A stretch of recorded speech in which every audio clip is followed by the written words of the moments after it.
Mapagpalang araw po sa ating lahat. Sana'y ligtas tayo sa anumang uri ng kapahamakan at patuloy na ginagabayan sa araw-araw na biyahe. Gusto mo bang pumasa sa LTO Professional Driver's License Exam sa unang try? Kung oo, tamang video ang napili mo. Dahil sa video na ito, ibabahagi ko sa iyo ang bagong updated na LTO exam reviewer para sa mga gustong maging professional driver, mapa jeep, tricycle, van, anumang uri ng sasakyang saklaw ng Code A1, B, B1 at B2. Dito mo matututunan mga actual na tanong na lumalabas sa exam. Tamang sagot at paliwanag, mga motorcycle hand signals, traffic sign, mga gabay para sa ligtas na pagmamaneho. Kaya kung seryoso ka sa pagkuha ng professional driver's license, siguraduhin panoorin mo ito hanggang dulo. Simulan na natin ang iyong paglalakbay patungo sa pagiging lisensyadong professional driver.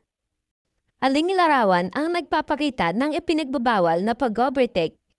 A, B, o C? Ang tamang sagot ay B.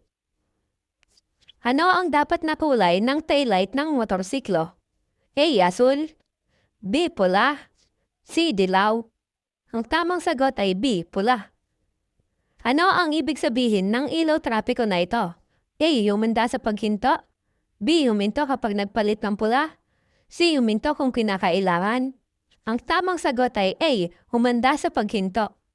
Ayon sa Republic Act 10054, ano-ano ang mga may tuturing na standard protective na helmet pang motorsiklo? A, angkop na helmet na aprobado ng LTO at LTFRB. B, mga helmet na sumusunod sa mga itinakdang kwalifikasyon ng DTI. C, mga helmet na ibinibigay at ibinebenta ng mga otorisadong nagbebenta ng motorsiklo. Ang tamang sagot ay B, mga helmet na sumusunod sa mga itinakdang kwalifikasyon ng DTI. Kumpletuhin ang pahayag. Walang sasakyan de motor ang dapat imaneho sa paraang magiging dahilan upang maglabas o magdulot ng anumang hindi ka nais-nais na amoy, usok, o A, tunog, B, kulay, C, ingay. Ang tamang sagot ay C, ingay. Anong kasuotan ang pinapayang gamitin kung sasakay sa motorsiklo upang maiwasan ang banggaan lalo na kung gabi? A, protective clothing, B, coverall, C, matingkad na kasuotan. Ang tamang sagot ay C, matingkad na kasuotan. Ano ang ibig sabihin ng solid yellow line sa kalsada? A, maaari kang mag-overtake, B, pinagbabawal ang pagpalit ng lane, C, pinapaintulutan ang pag-U-turn. Ang tamang sagot ay B, ipinagbabawal ang pagpalit ng lane. Ano pang dokumento ang kailangan mong idikit sa iyong tricycle maliban sa Motorized Tricycle Operators Permit o MTOP? A, identification card at fare matrix, B, identification card, C, fare matrix. Ang tamang sagot ay A, identification card at fare matrix. Ano ang nilabag ng rider na ito? A, Republic Act number 10666 o Children's Safety on Motorcycle Act, B, Republic Act number 10586 o Anti-Drunk and Drug Driving Act, C, Republic Act number 10916 o Speed Limiter Act. Ang tamang sagot ay A, Republic Act number 10666 o Children's Safety on Motorcycle Act. Aling diagram ang hindi tama? A, B, o C? Ang tamang sagot ay A. Legal ba na magkaroon ng bukas na tambucho ang mga motorsiklo o tricycle? A, oo, sa mga lugar na nangangailangan ng palusong at paahon na pagmamaneho. B, oo, kung ang sasakyan ay nakakaranas ng mababang lakas. C, hindi. Hindi ito maaaring maging legal. Ang tamang sagot ay C, hindi. Hindi ito maaaring maging legal. Kung sa tingin mo na ang sasakyan na iyong naabutan ay hindi nagbibigay sa iyo ng tamang paraan, dapat A, huwag lampasan, B, gamitin ang busina, C, magmaneho ng mabilis. Ang tamang sagot ay B, gamitin ang busina.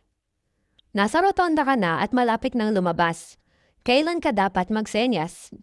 A, huwag dahan-dahan sa ligtas na takbo at magsenyas pa kanan bago ka lumabas. B, magsenyas pa kanan habang papasok at magsenyas pa kaliwa para lumabas sa rotonda. C, magsenyas pa kaliwa habang papasok at panatilihin ang senyas hanggang makalabas. Ang tamang sagot ay A, huwag dahan-dahan sa ligtas na takbo at magsenyas pa kanan bago ka lumabas. Aling larawan ang nagpapakita ng ipinagbabawal na parada? A, B, O C. Ang tamang sagot ay C. Ayon sa Republic Act 4136, ang aplikante ng Professional Driver's License ay kinakailangang hindi bababa sa edad na A. 16 na taong gulang, B. 18 taong gulang, C. 21 taong gulang. Ang tamang sagot ay B. 18 taong gulang. Pinapayuhan ang mga driver ng motorsiklo na buksan ang kanilang mga headlight A. Araw o gabi, B. Sa gabi, C. Kapag malakas ang ulan. Ang tamang sagot ay A. Araw o gabi. Ano ang nilabag ng ride-out na ito? A. Hindi tamang paggamit ng linya, B. Disregarding traffic sign, C. Disobeying traffic sign. Ang tamang sagot ay B. Disregarding traffic sign. Ano ang tamang senyas kung liliko pa kanan? A. B. O C. Ang tamang sagot ay C. Ano ang pinapayagan na antas o porsyento ng alkohol para sa mga may hawak ng lisensya ng professional na driver para sa mga maliliit na sasakyan? A. 0%, B. 0.25%, C. 0.50%. Ang tamang sagot ay A. 0%. Ano ang dapat mong gawin kung nais mong mag-overtake sa sasakyan sa iyong harapan ngunit hindi ka sigurado kung ligtas ito? A. Huwag mag-overtake kung nag-aalinlangan. B. Sundan ng isa pang sasakyan na nag-overtake. C. Bilisan ng iyong takbo pero magpailaw ng iyong headlight sa mga paparating na sasakyan. Ang tamang sagot ay A. Huwag mag-overtake kung nag-aalinlangan. Ang isang lubos na katwiran kung saan ang isang bata ay maaaring sumakay ng motorsiklo bilang isang pasahero ay A. Kung ang paa ng bata ay komportableng nakaapak sa footpeg ng motorsiklo. B. Kung ang batang nakasakay ay nagmamadaling makarating sa paaralan. C. Kung ang batang nakasakay ay may pahintulot ng magulang. Ang tamang sagot ay A. Kung ang paa ng bata ay komportableng nakaapak sa footpeg ng motorsiklo. Ano ang ibig sabihin ng kumukarap-karap na pulang ilaw trapiko? A. Pagpatuloy ang pagmamaneho, sira ang ilaw trapiko. B. Huminto at magpatuloy lamang kung ligtas. C. Maingat na magpatuloy. Ang tamang sagot ay B. Huminto at magpatuloy lamang kung ligtas. Ilang auxiliary light, kagaya ng LED, ang maaaring ikabit sa motorsiklo? A. 4, B. 3, C. 2. Ang tamang sagot ay C. 2. Ang chain drive ay dapat na regular na suriin ng A. Paglalagay ng sapat na langis o grasa, B. Paglalagay ng sapat na langis o grasa at pag-adjust ng sapat na tensyon, C. Maglagay ng langis at patuluin ito kung kinakailangan. Ang tamang sagot ay B. Paglalagay ng sapat na langis o grasa at pag-adjust ng sapat na tensyon. Ayon sa Republic Act 10666, ano ang pinakamataas na parusa sa pagmamaneho ng motorsiklo na may nakasakay na bata? A. Direktang pagtanggal ng lisensya sa pagmamaneho, B. Multa at 3 buwan na pagsuspinde ng lisensya sa pagmamaneho, C. Multa at 6 na buwan na pagsuspinde ng lisensya sa pagmamaneho. Ang tamang sagot ay A. Direktang pagtanggal ng lisensya sa pagmamaneho. Alin sa mga sumusunod ang nakalarawan? A. Madulas ang kalsada, B. Baku-bakong kalsada, C. Matarik ang kalsada. Ang tamang sagot ay B. Baku-bakong kalsada. Aling diagram ang tama? A, B, o C? Ang tamang sagot ay B. Ang top box sa likod ng upuan ay dapat aprobado ng DTI, nakakabit na musto na may kapasidad na hindi lalagpas sa A. Isang full-face helmet, B. 2 full-face helmet, C. 3 full-face helmet. Ang tamang sagot ay B. 2 full-face helmet.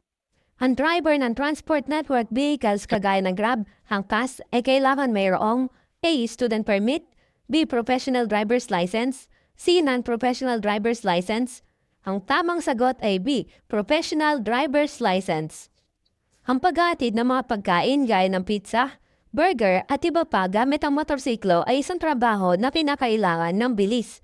Gayunpaman, upang makahabol ang driver sa tamang oras, A. Maaaring gumamit ng bangketa o gutter ng kalsada, B. Hindi maaaring dumaan sa bangketa, C. Maaaring laktawan ang daanan na pang-motorsiklo. Ang tamang sagot ay B. Hindi maaaring dumaan sa bangketa. Ano ang ibig sabihin ng senyas trapiko na ito? A. Maaari kang magparada sa mga araw na ipinakita, B. Walang paradahan kahit kailan, C. Walang paradahan mula Lunes hanggang Biyernes. Ang tamang sagot ay C. Walang paradahan mula Lunes hanggang Biyernes. Ito ay isa sa mga kinakailangan sa pagkabit ng paglamp ng motorsiklo. A. Kailangang ikabit kasama ng switch ng headlamp. B. Hiwalay na switch sa headlamp. C. Kailangang ikabit kasama ng tail lamp. Ang tamang sagot ay B. Hiwalay na switch sa headlamp. Alin sa mga sumusunod ang nakalarawan? A. Matarik ang paakyat na direksyon ng kalsada. B. Matarik ang kalsada. C. Matarik ang pababang direksyon ng kalsada. Ang tamang sagot ay C. Matarik ang pababang direksyon ng kalsada. Ano ang ibig sabihin ng baliktad na tatsulok na may pulang border?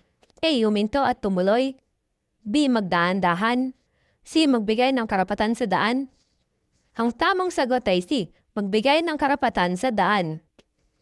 Masasabing labis sa bilang ang mga nakasakay sa motorsiklo kung ito ay may A. Higit pa sa 3 pasahero. B. Higit pa sa 2 pasahero. C. Higit pa sa 1 pasahero. Ang tamang sagot ay C. Higit pa sa 1 pasahero. Halin sa mga sumusunod ang dapat nasa mabuting kondisyon kapag nagmamaneho? A. Velocimetro. B. Chain drive. C. Lahat ng nabanggit. Ang tamang sagot ay C. Lahat ng nabanggit. Ano ang dapat na kulay ng headlamp o headlight ng motorsiklo?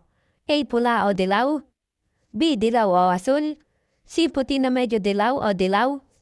Ang tamang sagot ay C. Puti na medyo dilaw o dilaw. Haling larawan ang nagpapakita ng obstruction na paglabag? A. B. O C. Ang tamang sagot ay C. Bilang isang driver, halin sa mga sumusunod ang hindi mo dapat gawin?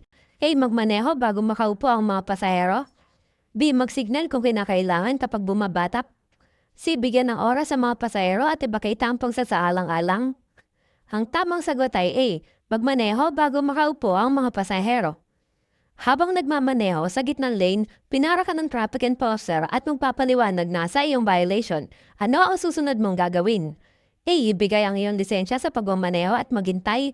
B. Ipaliwanag ang iyong panig sa traffic enforcer at makapag-ayos. C. Sabihan ang enforcer na kailangan mong huminto sa mas ligtas na lane at ihanda ang iyong mga dokumento.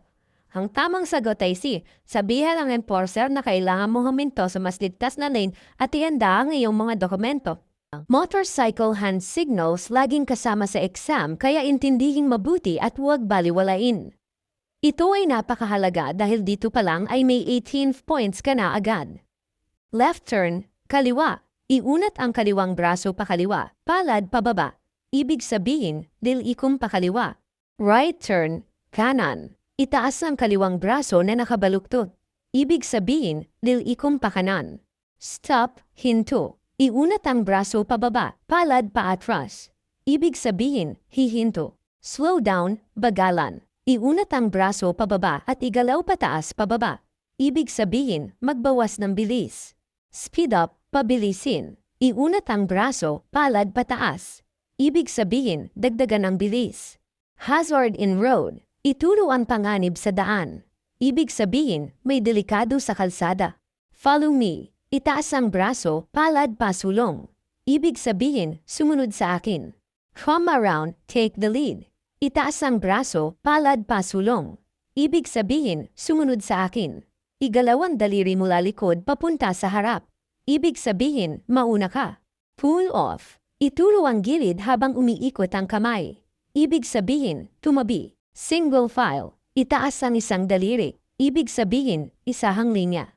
Double file. Itaas ang 2 daliri. Ibig sabihin, 2 linya. Right staggered. Itaas ang index at pinky. Ibig sabihin, silitin ang pwesto. Fuel stop. Ituro ang tangke. Ibig sabihin, magpagas. Comfort stop. Saradong kamao, galaw pataas pababa. Ibig sabihin, pahinga, CR. Refreshment stop. Daliri papunta sa bibig. Ibig sabihin, kain, inom. Turn signal on. Buksan at isara ang palad. Ibig sabihin, nakasignal. Police ahead. Tapikin ang helmet. Ibig sabihin, may pulis sa unahan. Ang panukat na ito ay nagpapabatid sa driver ng revolusyon ng makina sa bawat minuto. A. Speedometer. B. Odometer. C. Tachometer. Ang tamang sagot ay C. Tachometer. Sino ang mga gumagamit ng daan? A. Mga motorista, taong naglalakad. siklista at mga pasahero. B. Mga motorista, sasakyan at siklista. C. Mga sasakyan, gumagalaw at hindi gumagalaw. Ang tamang sagot ay A. Mga motorista, taong naglalakad, siklista at mga pasahero. Ang isang driver na natutulog ng maaga para sa trabaho sa susunod na araw ay isang simbolo ng A. Isang matulungin na driver, B. Isang magalang na driver, C. Isang professional na driver. Ang tamang sagot ay C. Isang professional na driver. Nasa likod ka ng isang malaking sasakyan. Paano mo mapapagbuti ang iyong pananaw sa unahan? A. Lumipat sa kanan, B. Manatili sa malayong likuran, C. Mag-overtake sa lalong madaling panahon. Ang tamang sagot ay B. Manatili sa malayong likuran. Alin sa mga sumusunod ang nakalarawan? A. Matarik ang kalsada, B. Sirang kalsada, C. Ilog. Ang tamang sagot ay C. Ilog. Saang bahagi ng kalsada dapat magmaneho kung may sinusundan na taxi? A. Kaliwa, B. Kanan, C. Gitna. Ang tamang sagot ay C. Gitna. Ang mga driver ng tricycle ay kinakailangang magsuot ng A. Sapatos at pantalon habang nagmamaneho, B. Jacket at salamin sa mata, C. Damit na may mahabang manggas at shorts. Ang tamang sagot ay A. Sapatos at pantalon habang nagmamaneho. Ano ang tamang senyas kung liliko pakaliwa? A, B, o C? Ang tamang sagot ay B. Anong mga palatandaan ang nagbibigay kaalaman at payo sa mga gumagamit ng kalsada tungkol sa mga direksyon, distansya, ruta at lokasyon ng mga serbisyo para sa mga gumagamit ng kalsada at mga lugar na ninanais puntahan? A. Mga senyas na nagbibigay kaalaman, B. Mga babala, C. Mga palatandaan ng regulasyon. Ang tamang sagot ay A. Mga senyas na nagbibigay kaalaman. Tungkulin ng driver na masiguro na A. Suriin ang sasakyan para sa anumang mga item na naiwan sa loob matapos na ang mga pasahero ay nakabalik na sabay-sabay. B. Suriin sa garahe ang anumang mga item na naiwan ng mga pasahero. C. Lahat ng nabanggit. Ang tamang sagot ay A. Suriin ang sasakyan para sa anumang mga item na naiwan sa loob matapos na ang mga pasahero ay nakabalik na sabay-sabay. Alin sa mga sumusunod ang ay pinagbabawal? A. Pagkabit ng top box na kaya maglaman ng 2 full-face helmet. B. Pagkabit ng top box na kaya maglaman ng 3 full-face helmet. C. Pagkabit ng top box na kaya maglaman ng 1 full-face helmet. Ang tamang sagot ay B. Pagkabit ng top box na kayang maglaman ng 3 full-face helmet. Maliban sa brake rotors, brake pads, at brake pipes, ano pa ang isa sa mahalagang parte ng brake system? A. Brake lining, B. Brake shoe, C. Brake caliper. Ang tamang sagot ay C. Brake caliper. Alin sa mga sumusunod ang nakalarawan? A. Bawal dumaan ang tren, B. Daang tren, C. Babala ng sangandaan. Ang tamang sagot ay B. Daang tren. Paano mo dapat iposisyon ang iyong paa habang nagmamaneho ng motorsiklo? A. Nakapirme at komportable sa apakan ng paa, B. Bahagyang nakapatong sa apakan ng paa, C. Marahang nakaapak sa preno at kambyo. Ang tamang sagot ay A. Nakapirme at komportable sa apakan ng paa. Ang 2 o higit pang mga motorsiklo na kasamang magbiyahe ay dapat magmaneho A. Sa sariling landas, B. Sa isang linya, C. Sa isang staggered formation. Ang tamang sagot ay C. Sa isang staggered formation. Bilang isang driver, alin sa mga sumusunod ang hindi mo dapat gawin? A. Magmaneho bago makaupo ang mga pasahero, B. Magsignal kung kinakailangan kapag bumabatak, C. Bigyan ng oras sa mga pasahero at ipakita ang pagsasaalang-alang. Ang tamang sagot ay A. Magmaneho bago makaupo ang mga pasahero. Ano ang dapat mong gawin upang maiwasan ang biglaang panginginig ng boses o walang pigil na pag-idle? A. Lumipat sa mababang gear ng mabilis, B. Bawasan ng bilis pagkatapos lumipat sa mababang gear, C. Lumipat sa mababang gear kapag bumaba. Ang tamang sagot ay B. Bawasan ng bilis pagkatapos lumipat sa mababang gear. Ang gasolinang natapon sa kalsada ay magiging mapanganib sa A. Mga sasakyan, B. Mga bus, C. Mga motorsiklo. Ang tamang sagot ay B. Mga motorsiklo. Kailan ka maaaring huminto sa yellow box? A. Kung ang daloy ng trapiko ay umabot sa yellow box, B. Kung magsasakay o magbababa ng mga pasahero, C. Hindi kailanman pinapayagan ang paghinto sa yellow box. Ang tamang sagot ay C. Hindi kailanman pinapayagan ang paghinto sa yellow box. Ano ang dapat mong patayin bago ka magmaneho? A. Choke, B. Senya sa pagliko. C. Headlight. Ang tamang sagot ay A. Choke. Ang saddlebag sa motorsiklo ay hindi dapat A. Mas mababa sa upuan ng driver. B. Mas mataas sa tangke ng gasolina. C. Mas mataas sa upuan ng driver. Ang tamang sagot ay C. Mas mataas sa upuan ng driver.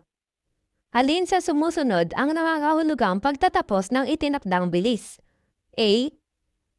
B. O C. Ang tamang sagot ay B.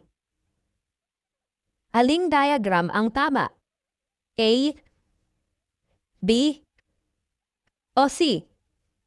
Ang tamang sagot ay B. Ano ang dapat mong tingnan kung ikaw ay naghahanda sa pagdahan-dahan? A. Mga sasakyan sa kaliwa at kanan.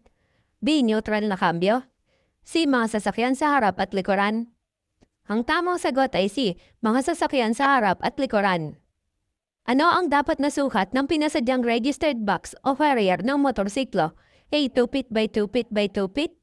B. 2.5 feet by 2.5 feet by 2.5 feet. C. 3 feet by 3 feet by 3 feet. Ang tamang sagot ay A.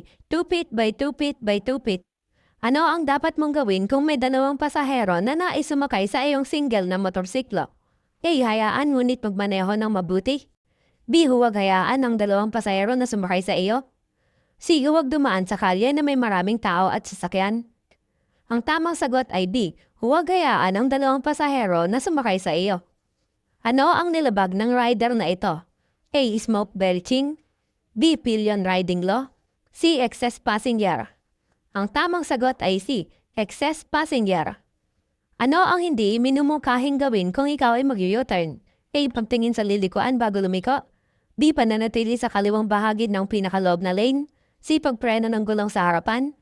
Ang tamang sagot ay C. Pagpreno ng gulong sa harapan. Ano ang dapat na haba ng saddlebag ng motorsiklo? A. Hindi ito dapat lumampas sa upuan ng pasahero ng motorsiklo.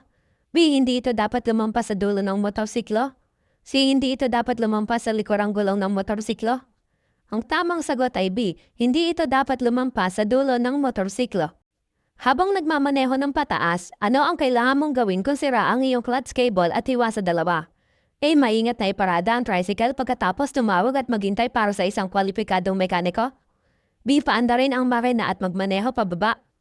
C. Paandarin ang makina sa neutral pagkatapos ay mabilis na lumipat sa first gear at magmaneho pataas. Ang tamang sagot ay B. Paandarin ang makina at magmaneho pababa. Ano ang kahulugan ng senyas trapiko na ito? A. Mga motorsiklo lamang. B. Mga motorsiklo na walang angkas lamang. C. Bawal ang mga motorsiklo. Ang tamang sagot ay C. Bawal ang mga motorsiklo. Ano ang ibig sabihin ng solid yellow line sa kalsada? A. Maaari kang mag-overtake. B. Pinagbabawal ang pagpalit ng lane. C. Pinapahintulutan ang pag-U-turn. Ang tamang sagot ay B. Ipinagbabawal ang pagpalit ng lane. Pinapayagan ng isang bata na sumakay sa motorsiklo sa mga pampublikong kalsada na may marami at mabibilis na mga sasakyan kung saan ang limitasyon ng bilis ay higit sa 60 km kada oras kung A. Ang praso ng bata ay kayang abutin at hawakan ng baywang ng driver. B. Ang batang pasahero ay kayang abutin ang balikat ng driver. C. Ang bata ay kayang abutin ang tuhod ng driver. Ang tamang sagot ay A. Ang praso ng bata ay kayang abutin at hawakan ang baywang ng driver. Para sa mga motorsiklo, kapag paparating sa palusong, ang driver ay dapat na A. Lumipat sa neutral. B. Lumipat sa mas mataas na gear. C. Lumipat sa mas mababang gear. Ang tamang sagot ay C. Lumipat sa mas mababang gear. Ano ang ibig sabihin ng dilaw na putol-putol na linya sa mga kalsada? A. Maaaring mag-overtake kung ligtas. B. Hindi maaaring mag-overtake. C. Maaaring mag-overtake anumang oras. Ang tamang sagot ay A. Maaaring mag-overtake kung ligtas. Ayon sa Republic Act 11235, kinakailangan ng mga driver na maglagay sa kanilang motorsiklo ng A. 2 plaka, isa sa harap at isa sa likod. B. 1 plaka, sa likod. C. 3 plaka, isa sa harap, isa sa likod at isa sa gilid. Ang tamang sagot ay A. 2 plaka, isa sa harap at isa sa likod. May kotse sa unahan mo at gusto mong mag-overtake. Pero hindi ka sigurado kung ligtas ito. Dapat kang A. Huwag mag-overtake kung may pagdududa. B. Sundan ang iba pang nag-overtake na sasakyan. C. Magmabilis subalit pailawin ang ilaw sa paparating na trapiko. Ang tamang sagot ay A. Huwag mag-overtake kung may pagdududa.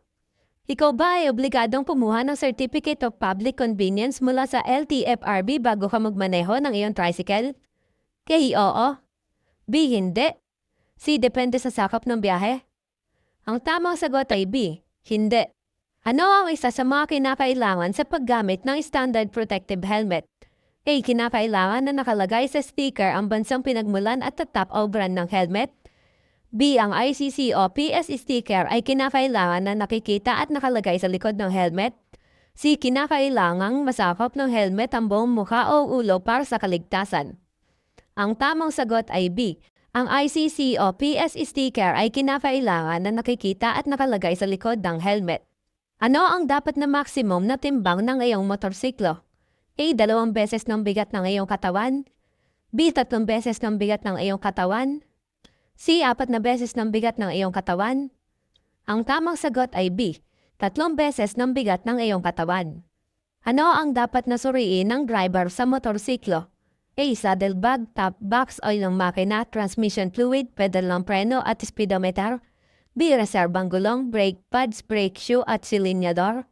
C. Ang kabuuang kondisyon ng sasakyan bago bumiyahe. Ang tamang sagot ay C. Ang kabuuang kondisyon ng sasakyan bago bumiyahe. Isang pagbubukod para sa isang bata na sumakay bilang pasahero ng isang motorsiklo sa mga pampublikong kalsada na may mabigat na trapiko at mataas na bilang ng mabibilis na mga sasakyan at kung saan ang isang limitasyon ng bilis na higit sa 60 kilometro kada oras ay A. Ang pasahero na bata ay maaaring maabot ang mga balikat ng driver. B. Ang pasahero na bata ay nangangailangan ng agarang medical na atensyon. C. Ang bata na pasahero ay may pahintulot ng magulang. Ang tamang sagot ay B. Ang pasahero na bata ay nangangailangan ng agarang medikal na kondisyon. Bakit hindi ligtas na sumakay sa tabi ng kotse? A. Dahil sa blind spot. B. Ang isa pa na driver ay maaaring magpanik. C. Baka madalas ka kapag biglang nagpreno ang sasakyan. Ang tamang sagot ay C. Baka madalas ka kapag biglang nagpreno ang sasakyan. Ang mga sumusunod ay mga katangian ng isang driver na makakatulong na maiwasan ang road rage, maliban sa A. Pagiging mahinahon sa daan. B. Pag-iwas sa pagbubuelta sa kalsada. C. Pagiging bastos sa ibang motorista. Ang tamang sagot ay C. Pagiging bastos sa ibang motorista. Ang isang driver ay maaaring ma-exempt mula sa pagsuot ng helmet. A. Sa kondisyon na ang driver ay nandanais na gamitin ang motorsiklo sa isang maikling drive lamang. B. Sa kondisyon na ang mahabang biyahe ay hindi sa abalang kalsada. C. Maikli at mahabang biyahe ay hindi kailanman isang exception sa hindi pagsusuot ng helmet. Ang tamang sagot ay C. Maikli at mahabang biyahe ay hindi kailanman isang exception sa hindi pagsusuot ng helmet. Ano ang ibig sabihin ng senyas trapiko na ito? A. Bawal bumusina. B. Bawal gumamit ng dehangin na busina. C. Bawal pumasok ang mga sasakyan na walang busina. Ang tamang sagot ay A. Bawal bumusina. Paano ka dapat hudyatan ng isang crossing patrol ng paaralan upang huminto? A. Sa pamamagitan ng pagpapakita ng isang pulang ilaw. B. Sa pamamagitan ng pagbibigay sa iyo ng isang senyas ng braso. C. Sa pamamagitan ng pagpapakita ng stop sign. Ang tamang sagot ay C. Sa pamamagitan ng pagpapakita ng isang stop sign. Ang paggrabbing ng tricycle ay mapapansin kapag A. Ang manibela ay umihila pa kaliwa o pa kanan. B. Mahirap magpreno. C. Mahirap magmaneho paahon. Ang tamang sagot ay A. Ang manibela ay umihila pa kaliwa o pa kanan. Ano ang dapat na suriin ng mabuti ng sumasakay sa motorsiklo? A. Saddlebag. B. Ekstrang gulong. C. Kondisyon ng motorsiklo. Ang tamang sagot ay C. Kondisyon ng motorsiklo. Maaari mo pang gamitin ang iyong telepono habang nagmamaneho ng motorsiklo? A. Oo. Para tawagan ng mga pasahero. B. Hindi. Ito ay pinagbabawal ng batas. C. Depende sa kalye. Ang paggamit nito sa pangunahing daan ay ilegal. Ang tamang sagot ay B. Hindi. Ito ay pinagbabawal ng batas. Ano ang ibig sabihin ng pavement marking na ito? A. Bawal mag-overtake. B. Bawal huminto. C. Gilid ng kalsada. Ang tamang sagot ay C. Gilid ng kalsada. Ang espesyal na pamasahe o mas mataas ay maaaring singilin sa mga pasahero na naglalakbay sa hating gabi. A. Oo. B. Hindi. C. Oo. Sa ilalim ng mga espesyal na kondisyon. Ang tamang sagot ay C. Oo, sa ilalim ng mga espesyal na kondisyon. Alin sa mga sumusunod ang nangangahulugang bawal pumasok ang mga sasakyang demotor? A, B, o C? Ang tamang sagot ay B. Haling larawan ang nagpapakita ng ipinagbabawal na pag-overtake. A, B, o C? Ang tamang sagot ay B. Saan ka dapat huminto bago pumasok sa rotonda? A. Sa linya ng paghintay o holding line. B. Sa panlabas na lane ng rotonda. C. Sa tawiran ng mga tao. Ang tamang sagot ay A. Sa linya ng paghintay o holding line. Ang tamang pagsuri sa dami ng langis ay kung kailan A. Nakatayo ang motor. B. Ang motorsiklo ay nakatayo sa gilid ng lalagyan ng langis. C. Ang motorsiklo ay nakatayo sa tabi ng lalagyan ng langis. Ang tamang sagot ay A. Nakatayo ang motor. Alin sa mga sumusunod ang pinapayagan na gawin ng mga tricycle sa loob ng batas trapiko? A. Maglagay ng audio at video gadget. B. Maglagay ng mga aksesorya upang makatawag pansin sa mga pasahero. C. Limitahan ang paglagay ng mga ilaw, tunog at iba pang mga aksesorya. Ang tamang sagot ay C. Limitahan ang paglagay ng mga ilaw, tunog at iba pang mga aksesorya. Ano ang pangunahing gamit ng bahaging ito ng motorsiklo na pinapaikot ng rider gamit ang kanang kamay? A. Para magpreno sa likuran. B. Para magpalit ng kambyo. C. Para ibaba o itaas ang RPM ng makina. Ang tamang sagot ay C. Para ibaba o itaas ang RPM ng makina. Saan mo makikita ang senyas trapiko na ito? A. Sa dulo ng kalsada. B. Sa palaruan. C. Sa pook tawiran ng paaralan. Ang tamang sagot ay C. Sa pook tawiran ng paaralan. Kasama sa preventive maintenance ang pagsuri at muling pagsuri ng lahat ng mahalagang bahagi, mga consumables at accessories ng sasakyan upang A. Ipasa at iparenyo ng LTO ang pagpaparehistro. B. Maging mas pamilyar sa sasakyan. C. Panatilihin ang pagiging karapat-dapat ng sasakyan sa kalsada. Ang tamang sagot ay C. Panatilihin ang pagiging karapat-dapat ng sasakyan sa kalsada.